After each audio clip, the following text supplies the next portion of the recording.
Good afternoon, students. Good afternoon, students. Are you hearing my voice? Yes, sir.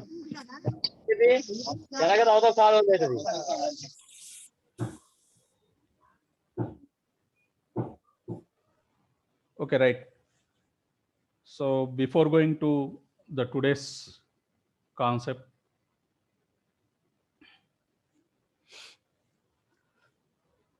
society of ancient Egypt.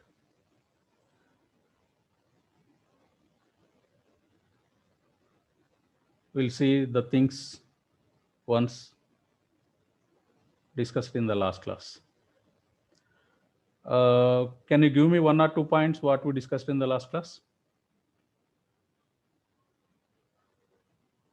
Students?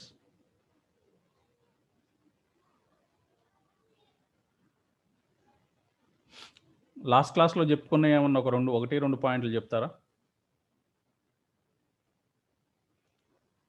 Ram Laxman, Pratyusha. Yesterday I was absent, sir. Pratyusha?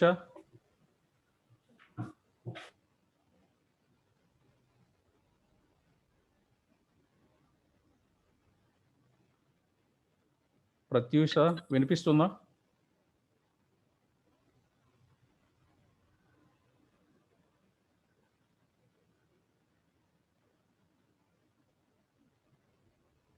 Okay, right.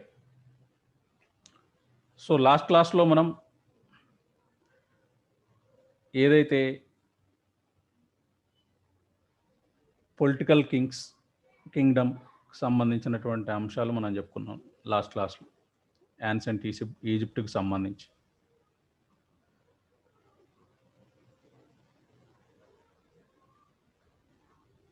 ఆ political కింగ్డమ్స్లో జనరల్గా మనం మాట్లాడుకునేది ఏంటంటే ancient Egypt ప్రాంతాలని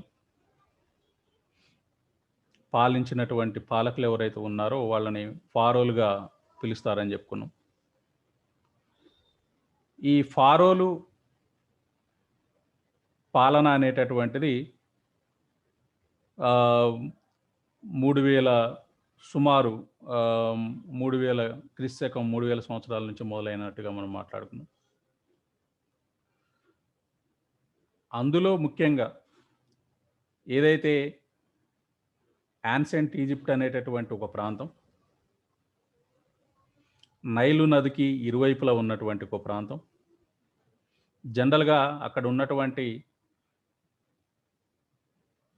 ఏదైతే ఎడారి భూమి, ఆ ఎడారిలో ఒయాసిస్ లాగా ఉన్నటువంటి నైలు నదీ పరివాహక ప్రాంతం, ఆ పరివాహక ప్రాంతంలో పంటలు పండించుకోవటానికి అనువుగా ఉన్నటువంటి పరిస్థితులు ఉన్నాయి కాబట్టి ఆ పరివాహక ప్రాంతంలో ఈ ఈజిప్ట్ నాగరికత అనేటటువంటి వెలసిల్లిందని చెప్పుకున్నాం.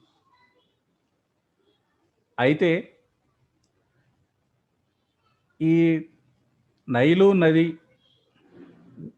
ఈ ఈజిప్ట్లో ఉత్తరం నుంచి దక్షిణంగా ప్రవహిస్తూ ఉంటుంది.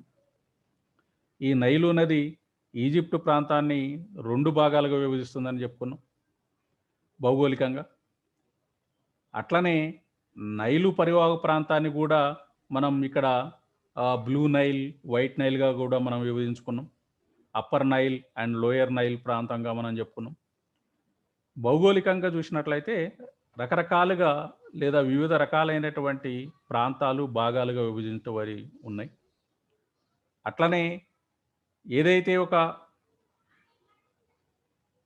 ఫారో అనేటటువంటి ఒక భావన ఏర్పడటానికంటే ముందు, ఏదైతే ఈ పాలకుల యొక్క పాలన మొదలుగావటానికంటే ముందు, ఫారోల యొక్క పాలన మొదలుగావటానికంటే ముందు, అక్కడ ఏదైతే ఈజిప్టు ప్రాంతం మొత్తం కూడా కొన్ని రకాలైనటువంటి ప్రాంతాలుగా విడిపోయింది, కొన్ని భాగాలుగా విడిపోయింది. ఆ భాగాలని నోమ్స్ అనేటటువంటి పేర్లతో పిలుస్తారని మనం మాట్లాడుకున్నాం.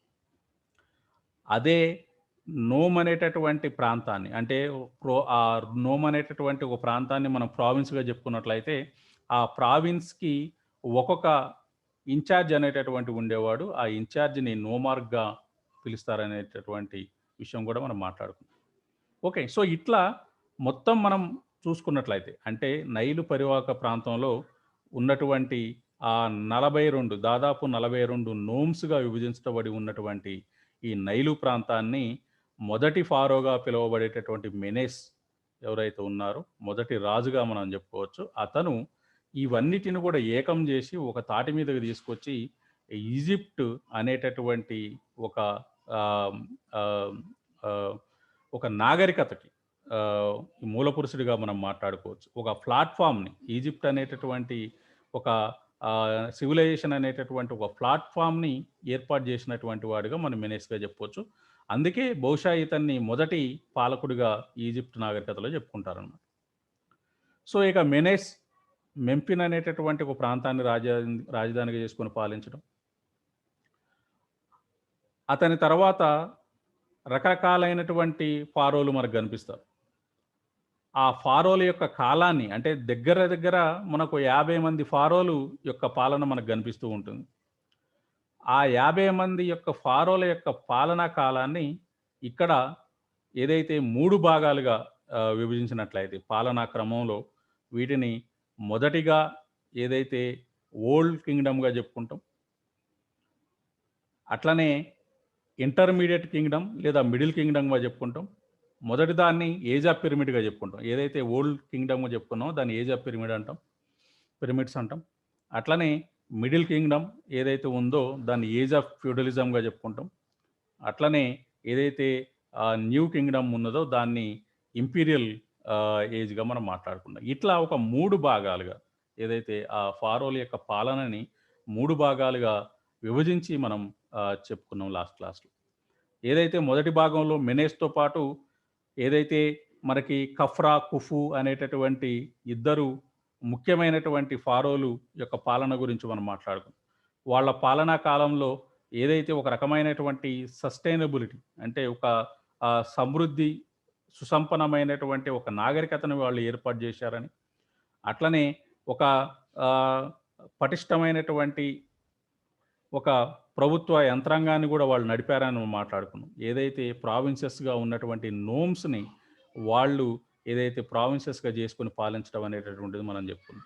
అట్లనే ఈళ్ళ కాలంలో జరిగినటువంటి ముఖ్య లేదా ఒక గొప్ప విషయం ఏందంటే, వీళ్ళ కాలం నుంచే పిరమిడ్స్ అనేటటువంటి పెద్ద పెద్ద ఏదైతే ఆకారాలున్నాయో, వాటిని నిర్మించటం అనేటటువంటి పరిస్థితి మొదలైంది గాబట్టి, ఈ ది ది కాలం ఈ కాలాన్ని ఏజ్ ఆఫ్ పిరమిడ్స్‌గా మనం మాట్లాడుకున్నాం. ఓకే. సో, వీళ్ళ కాలంలో నిర్మించినటువంటిది అంటే, ఆ కఫ్రా, కుఫు కాలంలో నిర్మించినటువంటి గజ పిరమిడ్ ఇప్పటికి గూడా మీరు మనం ఏదైతే ప్రపంచ వింతల్లో ఒక భాగంగా మనం జూడొచ్చు. దీన్ని మనం ఒక లైవ్ ఎగ్జాంపుల్‌గా మనం జెప్పుకోవచ్చు. ఓకే. సో, ఇక ఏదైతే రెండో కాలంగా మనం మాట్లాడుకున్నామో, ఆ రెండో కాలంలో గూడా జనరల్‌గా ఏదైతే అతను అంటే ఈ కుఫు, కఫ్రా తర్వాత అంటే ఒక బలవంతమైనటువంటి ఎలాంటి ఫారోలు లేనటువంటి క్రమంలో ఏదైతే ఆ నోమాక్స్ అనేటటువంటి వాళ్ళు అంటే ప్రావిన్సుల్ని ఇన్‌చార్జ్‌లుగా ఉన్నటువంటి నోమాక్స్, నోమ్స్‌కి ఇన్‌చార్జ్‌లుగా ఉన్నటువంటి నోమాక్స్ ఎవరైతే ఉన్నారో వాళ్ళు బలవంతులుగా మారి అంటే సెంట్రల్ గవర్నమెంట్ వీక్ అయినప్పుడు ఆటోమేటిక్‌గా ఏదైతే ప్రాంతీయ ఏదైతే ప్రాంతాలని వేరు వేరు ప్రాంతాలని రూల్ చేసేటటువంటి చిన్న చిన్న రాజులు ఉంటారో వాళ్ళు బలవంతులుగా మారటం అనేది అన్ని నాగరికతల్లో జరిగినటువంటిదే. ఇక్కడ కూడా అదే జరిగింది. ఏదైతే ఫారోలు బలహీనులైన క్రమంలో ఈ నోమార్క్‌లు అనేటటువంటి వాళ్ళు బలవంతులుగా మారి వాళ్ళు సెంట్రల్ గవర్నమెంట్‌ని వాళ్ళు ఛాలెంజ్ చేసేటటువంటి క్రమంలో వీళ్ళు ఒక ఇండివిడ్యువల్ కింగ్‌డమ్స్‌ని ఏర్పాటు చేసుకొని చిన్న చిన్న కింగ్‌డమ్‌ని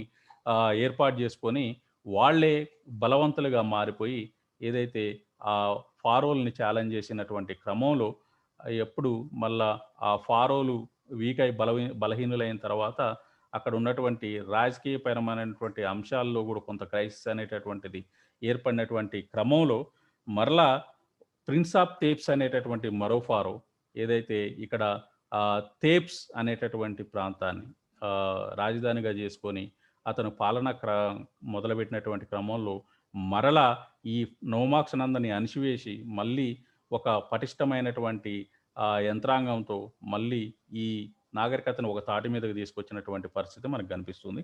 సో ఇది ఏజ్ ఆఫ్ ఫ్యూడలిజం నుంచి మనకి కనిపించినటువంటి ఒక గొప్ప ఫారోగా మనం చెప్పుకోవచ్చు ప్రిన్స్ ఆఫ్ థేబ్స్గా. ఓకే. సో ఇక అతని తర్వాత మనం మాట్లాడుకున్నట్లయితే ఆమెనోతప్ అనేటటువంటి మరో ఫారో మనకి కనిపిస్తాడు. అతని తర్వాత 1 సెకండ్ ఇప్పుడే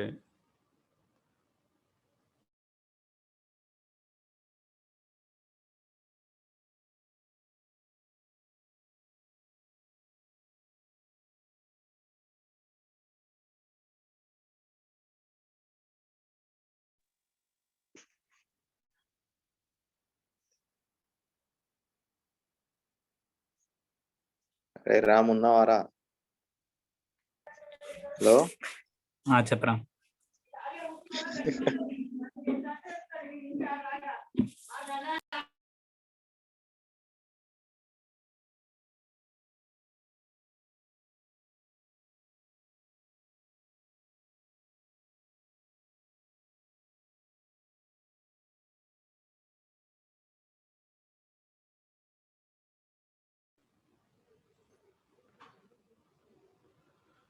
ఓకే స్టూడెంట్స్,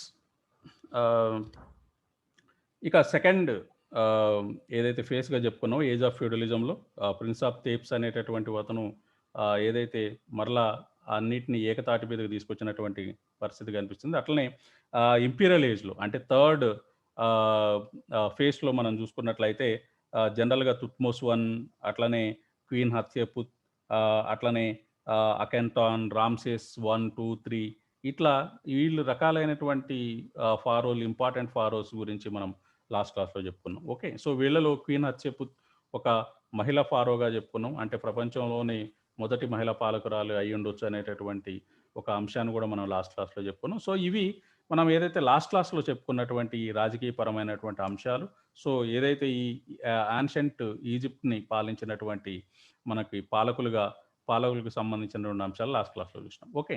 సో ఇక ఈరోజు చెప్పుకునేటటువంటి అంశం, ఓకే, సో ఈరోజు చెప్పుకోబోయేటటువంటి అంశం అక్కడ ఉన్నటువంటి సాంఘికమైనటువంటి పరిస్థితులు, okay, social conditions and the structure of the society, right.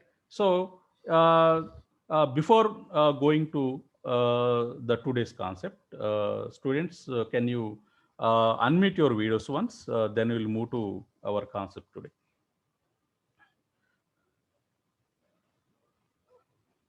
Please everyone unmute yourself.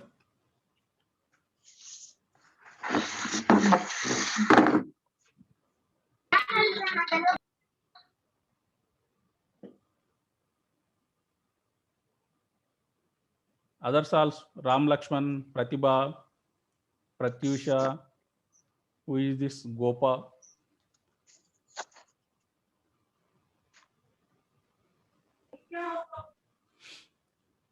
ఒకసారి అన్మ్యూట్ చేసుకోండి అందరూ.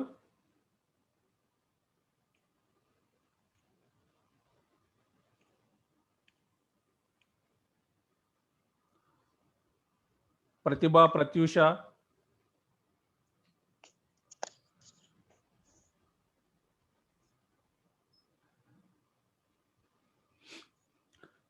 Okay, right. సో ఇక మనం టైం వేస్ట్ చేసుకోకుండా క్లాస్లోకి వెళ్ళిపోదాం. సో ఇక ఏదైతే ఈరోజు చూడబోయేటటువంటి social conditions and structure of సొసైటీకి సంబంధించి, యాన్సెంట్ ఈజిప్ట్కి సంబంధించినటువంటి అంశాలు చెప్పుకోవడానికంటే ముందే ఒకసారి నా స్క్రీన్ షేర్ చేస్తాను.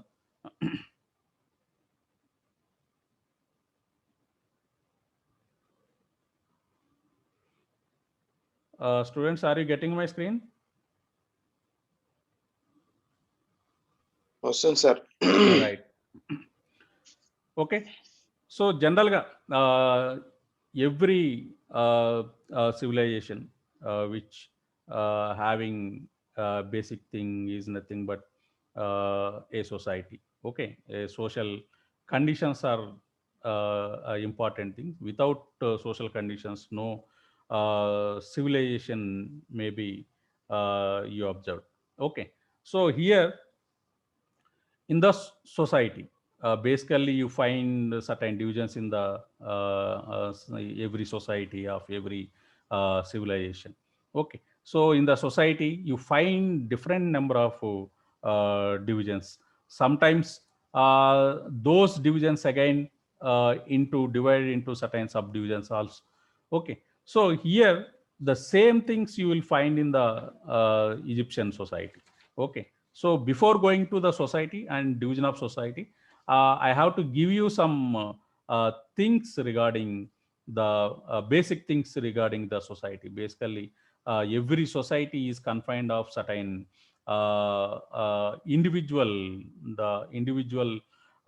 personalities, individuals, and the group of individuals, nothing but a family you find. Okay, it's a basic thing.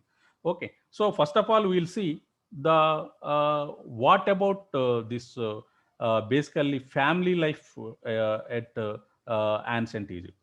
Okay, so జనరల్గా ఏదైతే ప్రతి ఒక్క సొసైటీలో మనం చెప్పుకున్నట్లయితే కుటుంబము, ఆ కుటుంబంలో కొంతమంది వ్యక్తులు కనిపిస్తుంటారో ఆ కుటుంబంలో ఉన్నటువంటి ఏదైతే ఒక పెద్ద అంటే male elder in the society, he was the head of the family. Okay, so ఇక్కడ కూడా అదే మనకి కనిపిస్తుంది. ఏదైతే కుటుంబంలో ఉన్నటువంటి ఏదైతే ఒక మగవారు పెద్దవారైనటువంటి మగవాళ్ళు ఎవరైతే ఉన్నారో వాళ్ళు కుటుంబ పెద్దగా ఉండేటటువంటి వాళ్ళు. సో అతను ఇంటి యజమానిగా తన బాధ్యతలను నెరవేర్చేటటువంటి పరిస్థితి ఉండేది.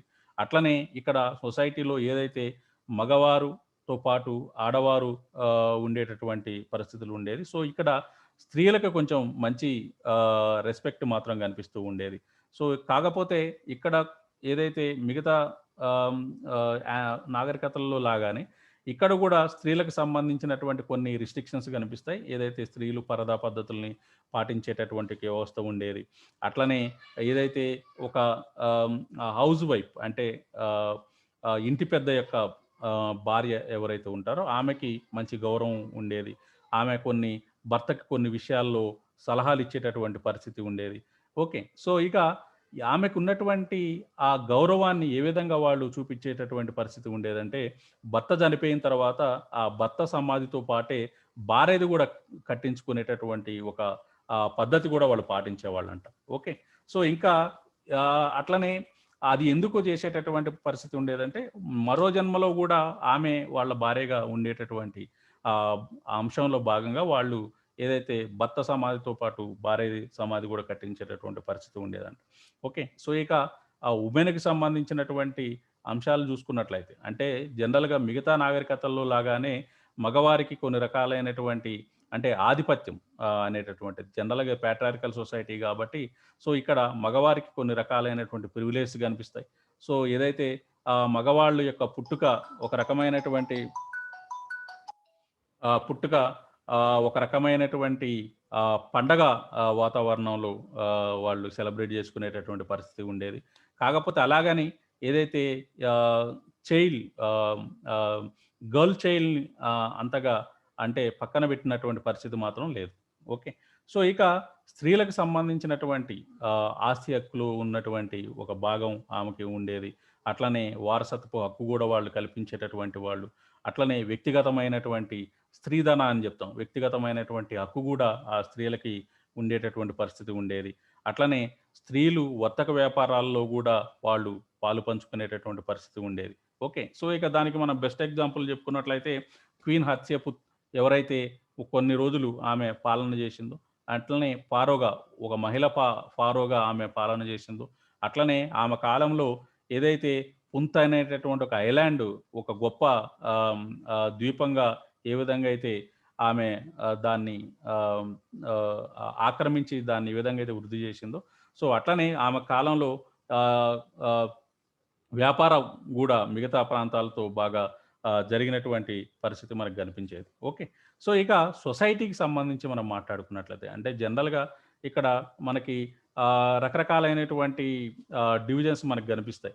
ఓకే, సో ఆ డివిజన్స్లో మనం మాట్లాడుకున్నట్లయితే స్క్రైబ్స్, అట్లనే క్రాప్స్ పీపుల్, అంటే రకరకాలైనటువంటి వృత్తులు వాళ్ళు పాటించేటటువంటి వాళ్ళు, అట్లనే ఏదైతే ఫార్మర్స్, సర్వెంట్స్, స్లేవ్స్ ఇట్లా రకరకాలైనటువంటి కొన్ని డివిజన్స్ మనకు కనిపిస్తాయి. అక్కడ ఆ డివిజన్స్‌ని మనం జనరల్‌గా చూసుకున్నట్లయితే అంటే ఆ సొసైటీలో ఉన్నటువంటి ఏదైతే ఆ డివిజన్‌ని మనం మాట్లాడుకున్నట్లయితే ఇక్కడ 3-4 రకాల డివిజన్స్ మనకు కనిపిస్తాయన్నమాట. ఓకే.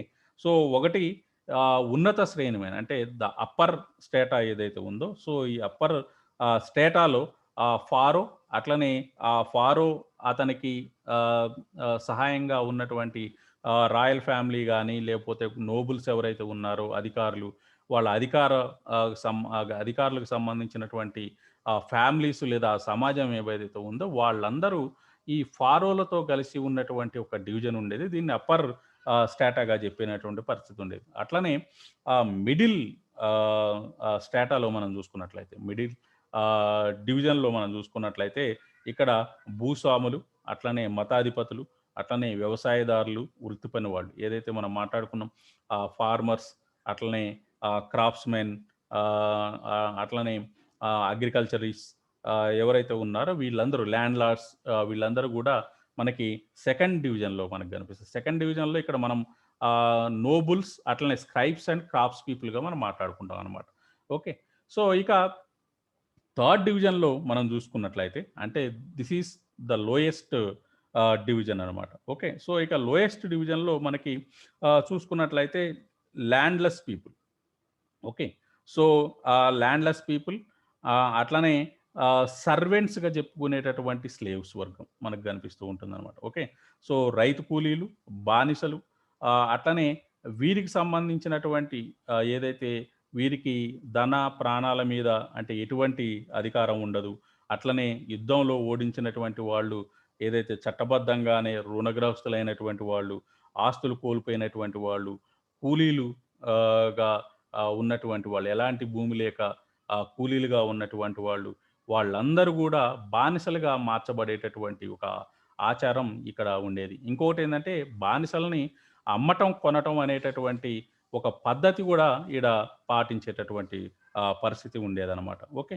సో, జనరల్‌గా ఏదైతే ఇక్కడున్నటువంటి పరిస్థితుల్లో అంటే ఇక్కడ ఈ ఈ ఈటిని మనం బేస్ చేసుకొని చెప్పుకున్నట్లయితే ఈజిప్ట్ సమాజంలో ఏదైతే సుఖజీవుల వర్గం అని, అట్లనే బానిస వర్గం అనేటటువంటిది అంటే అప్పర్ క్లాస్ ఏదైతే రిచ్ క్లాస్ ఒకటుండేది. అట్లనే పూర్ అనేటటువంటిది ఒకటుండేది. ఓకే. సో, ఇది మనం జనరల్‌గా మాట్లాడుకునేటటువంటి డివిజన్. ఇంతకుముందు మనం అఫీషియల్‌గా మాట్లాడుకునేటువంటి డివిజన్స్ అలా ఉండేవి. కానీ ఇక్కడ ఉన్నటువంటి వాళ్ళు, లేనటువంటి వాళ్ళు. ధనిక వర్గం, అట్లనే పేదవారు అనేటటువంటి పరిస్థితి ఉండేదనమాట. ఓకే. సో, ఇక్కడ ఫారోలు, అతని సహచరులు ఎవరైతే ఉన్నారో వాళ్ళు ఉన్నత శ్రేణి అటువంటి వాళ్ళు. అట్లనే వాళ్ళతో పాటు భూస్వాముల్ని, మతాధిపతుల్ని, అట్లనే గొప్పగా అంటే కొంచెం ధనికులైనటువంటి వర్తకులు ఎవరైతే ఉంటారో వాళ్ళందరినీ ధనిక వర్గంలోనే కలిపేసుకునేటటువంటి వాళ్ళు. అంటే వాళ్ళ చేతుల్లో అన్నీ ఉండేవి. డబ్బుండేది. అట్లనే భూమి మొత్తం గూడా వాళ్ళ చేతుల్లోనే ఉండేది. సో, ఇక్కడ లేనటువంటి వాళ్ళు ఎవరు ఉండేటటువంటి వాళ్ళు అంటే, ఇక్కడ వ్యవసాయదారులు. అంటే భూమి తక్కువ కలిగినటువంటి భూస్వాములు పక్కన పెట్టినట్టయితే, భూమి తక్కువగా ఉన్నటువంటి వాళ్ళు వ్యవసాయదారులు, భూమి లేనటువంటి రైతు కూలీలు, అట్లనే సేవకులుగా ఉన్నటువంటి బానిసలు. ఓకే. సో, ఇట్లా మనం అనఫిషియల్‌గా ఒక డివిజన్‌గా మనం మాట్లాడుకున్నట్లయితే. ఓకే. సో, ఇక రకరకాలైనటువంటి నమ్మకాల గురించి మనం మాట్లాడుకున్నాం. ఇంతకుముందు ఏదైతే స్త్రీకి ఒక రకమైనటువంటి గౌరవం ఉండేది. ఆమెకి ఆ స్త్రీకి అంటే కొన్ని రకాలైనటువంటి మూఢాచారాలు ఉన్నప్పటికీ గూడా, సో, స్త్రీకి ఒక రకమైనటువంటి గౌరవం ఆ కుటుంబాల్లో ఉండేటటువంటి పరిస్థితి ఉండేదనమాట. ఓకే. సో, ఇక ఇక్కడ ఇంకొక మూఢనమ్మకం ఏందంటే, ఇతర కుటుంబాలతో వివాహం జరిపినట్లయితే, అంటే వీళ్ళ కుటుంబం నుంచి వె వె వె వ్యక్తుల్ని వేరే కుటుంబాలు అంటే జనరల్‌గా మనం ఏదైతే ఆహ్, గోత్రం అని మనం మాట్లాడుకుంటాం హిందూ సమాజంలో. సో, ఒక గోత్రం నుంచి ఇంకో గోత్రానికి ఏదైతే ఆహ్, ఇచ్చి తీసుకునేటటువంటి పరిస్థితి ఉండేది. అంటే వివాహం ఇచ్చి ఆహ్, ఇచ్చి వేరే గోత్రం వాళ్ళతో ఇచ్చి చేసేటటువంటి పరిస్థితి ఉండేది. అయితే ఇక్కడ గూడా ఈ గోత్రాలకు సంబంధించిన గ్రూప్ ఆఫ్ కొన్ని ఫ్యామిలీస్ ఏవైతే ఉన్నాయో ఇక్కడ పర్టికులర్‌గా పదం ఉపయోగించలేదు గానీ, అలాంటి ఒక పరిస్థితి ఈడ మనకు కనిపిస్తూ ఉంటది గాబట్టి, సో, ఇతరి గోత్రాలతో వాళ్ళు ఇచ్చి అంటే వీళ్ళ పిల్లల్ని ఇచ్చి మ్యారేజ్ జేసినటువంటి పరిస్థితుల్లో వాళ్ళ వంశ పవిత్రత నాశనం అవుతుంది అనేటటువంటి పరిస్థితి అంటే భావించి తమ ఇళ్లలోనే వాళ్ళకి ఆ గోత్రంలో వాళ్ళని మాత్రమే జేసుకునేటటువంటి పరిస్థితి మాత్రం ఇక్కడ ఉండేదంట. ఓకే. సో, అదొక సూపర్‌స్టిషన్‌గా మనం జెప్పుకోవచ్చు. ఓకే. అట్లనే ఇంకా మనం చెప్పుకున్నట్లయితే ఫారోల్ని పూజించేటటువంటి మరో ఒక పరిస్థితి గూడా ఇక్కడ గనిపిస్తుంది. ఏదైతే ఫారో తనను తాను హోరస్ లేదా రే కుమారుడినని రే లేదా హోరస్ అంటే దేవుడు. ఓకే. సో, ఆ దేవుడి యొక్క ప్రతినిధిగా లేదా ఆ దేవుడి యొక్క కుమారుడిగా భావించినటువంటి పరిస్థితి ఉండేది గాబట్టి, మనం ఆల్రెడీ నిన్న మాట్లాడుకున్న డివైన్ రైట్ థియరీ అనేటటువంటి కామన్‌గా జెప్పుకున్నాం గాబట్టి, సో, ఇక్కడ రే కుమారుడినని సో, అతను ఒక ప్రభువు రూపంలో ఉన్నటువంటి ఆహ్, దేవుని యొక్క ప్రతినిధిగా అతను చెప్పుకునేటటువంటి వాడు గాబట్టి, సో, అతను మానవుని లోకానికి, స్వర్గలోకానికి ఒక మధ్యవర్తిగా ఉండేటటువంటి వ్యక్తిగా అతను చెప్పుకున్నాడు గాబట్టి, అతను పూజించేటటువంటి ఒక పరిస్థితి గూడా మనకు గనిపించేది. ఓకే. సో, ఇక చట్టబద్ధమైనటువంటి అంశాల్లో చూసుకున్నట్లయితే, అది మూఢనమ్మకం గావచ్చు, లేపోతే చట్టబద్ధంగా జేసినటువంటి ఒక పరిస్థితి గావచ్చు. అది చట్టబద్ధమైనటువంటి రీతిలో ఇక్కడ ఒక బానిస వ్యవస్థ మనకు గనిపిస్తూ ఉండేదనమాట. ఓకే. సో, ఇక ఈ బానిస వ్యవస్థ జనరల్‌గా ఎలా ఉండేది అంటే, ఇక్కడ ప్రజలు అంటే ఆహ్, ఆహ్, బా వాళ్ళని అంటే బానిసల్ని జనరల్‌గా సామాన్యంగా పెద్ద పెద్ద మార్కెట్‌లో బహిరంగంగా అంటే అది గూడా వేలం ద్వారా అమ్మటం, కొనటం అనేటటువంటిది జరుగుతుండేది. ఓకే. సో, అట్లనే బానిసలు చరాస్తుల్లో ఒక భాగంగా గుర్తింపబడేటటువంటి వాళ్ళు. అట్లనే భూములు, తోటలు అమ్మటం, కొనటం జరిగినప్పుడు వాటితో పాటే బానిసల్ని గూడా వాళ్ళు పంపేటటువంటి 1 సెకండ్.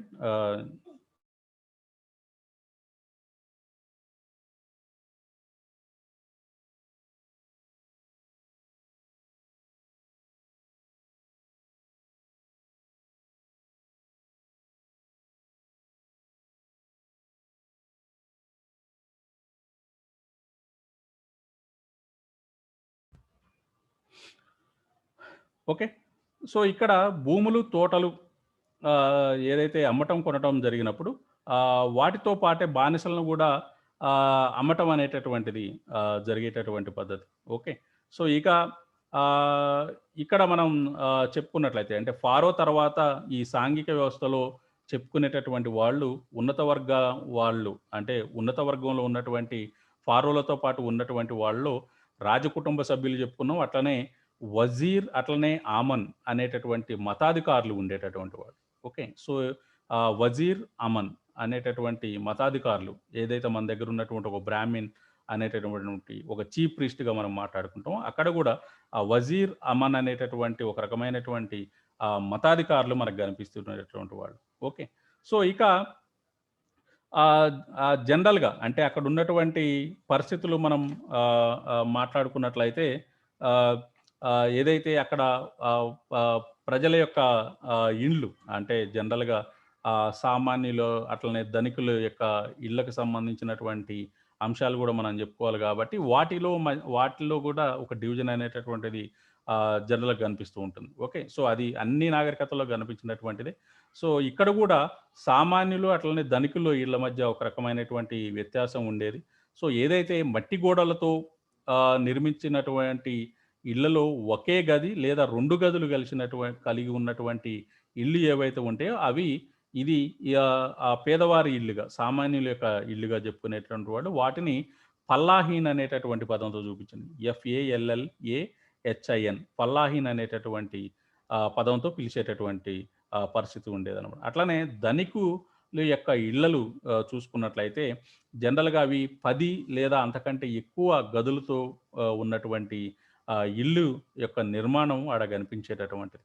అట్లనే ఏదైతే కొన్ని ఆహారపు అలవాట్లు మనం చూసుకున్నట్లయితే అక్కడ సొసైటీలో ఉన్నటువంటి అలవాట్లు మనం చెప్పుకున్నట్లయితే ఒక్క నిమిషం దీన్ని మరోటి మీకు షేర్ చేస్తాను.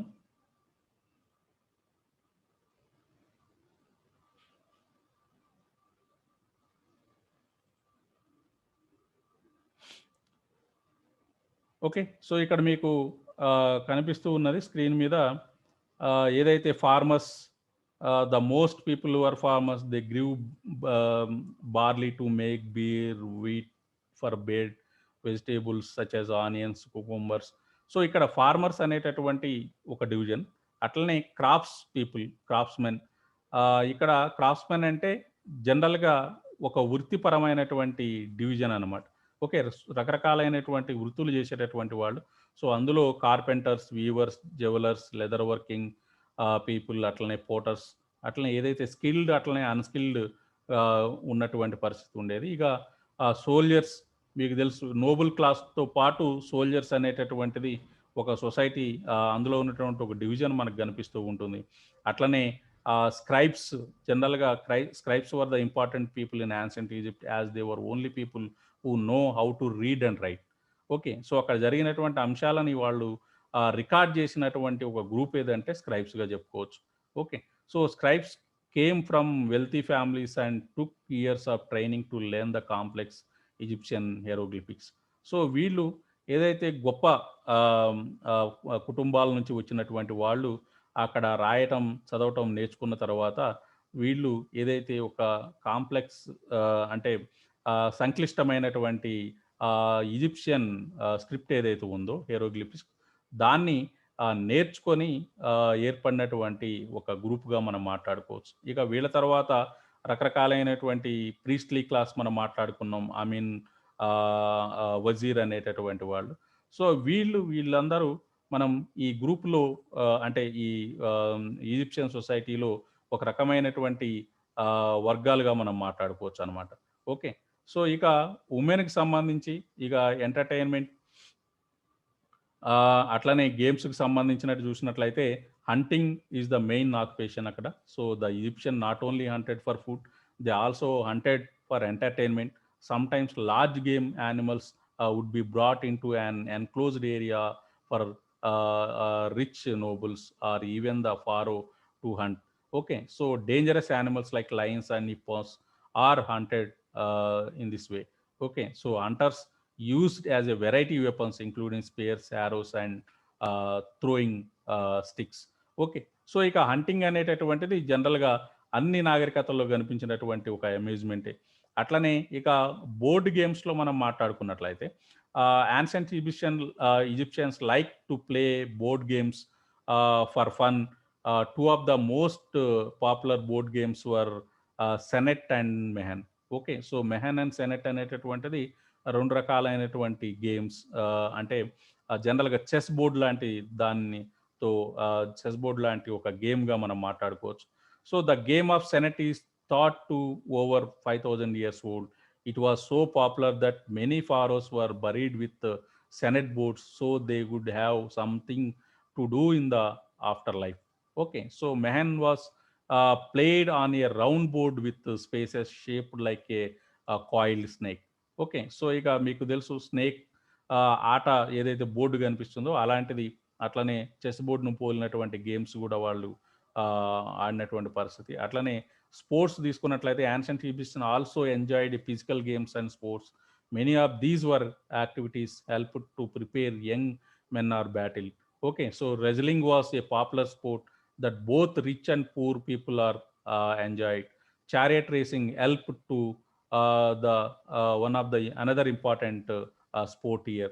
Okay, so storytelling and certain festivals during the festivals they enjoyed a lot.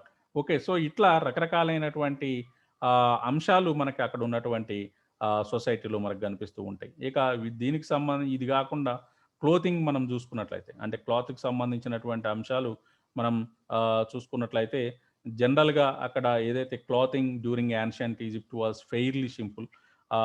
The linen cloth was typically white and seldom died another colour. Every little chewing was done to items as most clothing was wrapped around and then held on with a belt.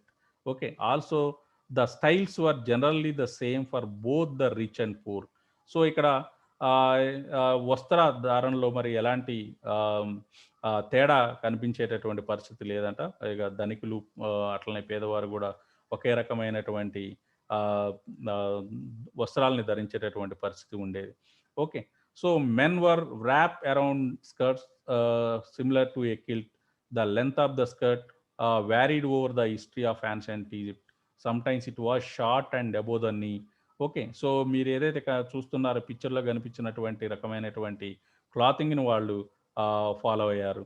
Okay. ఇక జ్యువెలరీకి సంబంధించి although the clothing of ancient Egypt's was simple and plain, they made up for it with elaborate jewelry. Both men and women wore lots of jewelry, including heavy bracelets, earrings, and necklaces. One popular item jewelry was the neck collar were made of bright beads or jewels and were worn at special occasions. Okay, so ఇక్కడ neck collar తో కలిగినటువంటి ఏదైతే ఈ బీడ్స్తో తయారు చేసినటువంటి jewellery వాళ్ళు follow అయ్యేటటువంటి పరిస్థితి ఉండేది. అట్లనే hair and wigs hair style కూడా వాళ్ళు ఫాలో అయ్యారు. సో ఇక మేకప్కి సంబంధించి makeup was an important part of Egyptian fashion. Both men women were makeup. Okay. So ఇక్కడ మెన్ కూడా ఈ మేకప్ని ఫాలో అయినటువంటి పరిస్థితి మనకు ఉండేదన్నమాట. ఓకే. సో ఇక మనం అక్కడ ఉన్నటువంటి రోల్ ఆఫ్ ఉమెన్కి సంబంధించి మనం మాట్లాడుకున్నాం ఆల్రెడీ. సో ఇక women, because women did not become scribes or work in the government. Okay, so education పరంగా చూసుకున్నట్లయితే కొంతమంది ఉమెన్ నేర్చుకున్నటువంటి పరిస్థితి కూడా ఉండేది. కానీ they did not learn how to read and right. అంటే స్క్రైబ్స్గా పనిచేసేటటువంటి వాళ్ళు చాలా తక్కువగా, అంటే గవర్నమెంట్లో పనిచేసినటువంటి పరిస్థితి మాత్రం కనిపించలేదు. అట్లనే they were taught home making skills and how to manage a household by their mother. Okay. So ఏదైతే ఆ ఇంటిని నడిపించేటటువంటి బాధ్యతలో భాగంగా మాత్రం వాళ్ళు కొంత నేర్చుకున్నటువంటి పరిస్థితి మనకు కనిపించేది. ఓకే. సో ఇక మ్యారేజ్కి సంబంధించి girls in ancient Egypt got married very young, usually around the age of 12 or 13. Egyptians did not have the big marriage ceremonies and most marriages were arranged by the two families. Okay. So and typical roles చూసుకున్నట్లయితే women typically worked around the home. They prepared food, cooked meals, cleaned the house, made clothing, and took care of the children.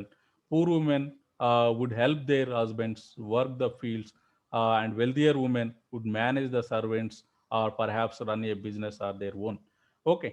So, and preparing food, which is preparing food for the family, was a full-time job for the peasant women. Okay. It's a domestic work అనేటటువంటిది జనరల్గా కామన్గా వాళ్ళు follow అయినటువంటిది. Okay. So ఇక priestesses, goddesses, only women from important high ranking families would have been allowed to become a priestesses. Working in a temple was consider a honour. There were many powerful women goddesses in the Egyptian religion, including Isis, the mother goddess, Hathor goddess of love and motherhood, and Nut goddess of the sky. So ఇట్లా ఉమెన్కి ఒక రకమైనటువంటి, అంటే వాళ్ళు మహిళా పురోహితులుగా పనిచేసినటువంటి పరిస్థితి కూడా ఉండేదన్నమాట. ఓకే. సో ఇక రూలర్స్కి సంబంధించి మనం మాట్లాడుకున్నట్లయితే హత్షెపుత్ మనం బెస్ట్ ఎగ్జాంపుల్గా చెప్పుకున్నాం. సో అట్లనే క్లియోపాత్ర 2.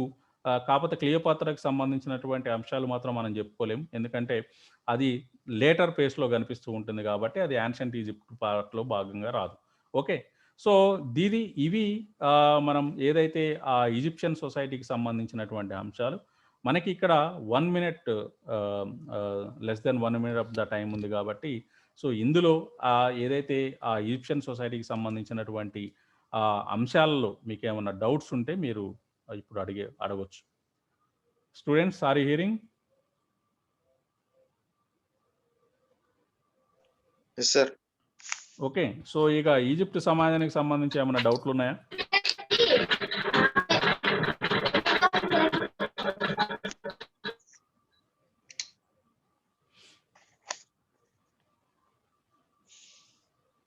ఏమైనా డౌట్ ఉంటే చెప్పండి.